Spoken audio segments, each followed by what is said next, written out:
Viete, ktorá je najvyššia budova na Slovensku? Eurové a Tower.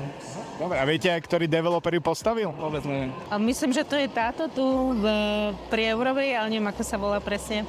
Fú, to by som sa musel zamyslieť. Viem, že sa niečo veľké chystá, ale aká je teraz momentálne najvyššia, tak... Momentálne je to Eurovea Tower. Áno, ok, UFO? Ne, to nebudoval, nevím. Já táto nepochádzam, ja som záhorák. Najvyššia? Eurové a Tower. A vieš, kto ju aj postavil? Vôbec. JNT, predpokladám. Viete mi povedať, že ktorá je najvyššia budova v Bratislave? Nie. Ste z Bratislavy? Áno.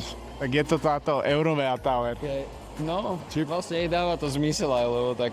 Že by nie? Nie, však teraz sa to postavilo tie dve, neviem, ako sa to volá. Neviem. Eurovea Tower. Áno, vlastne, to vidíte. Asi tá za mnou. Eurové a Tower. Viete, kto ju aj postavil? To neviem. Ktorý slovenský developer? Vôbec. Poznáte najvyššiu budovu na Slovensku? Ne. Toto Eurovea Tower. Jaj.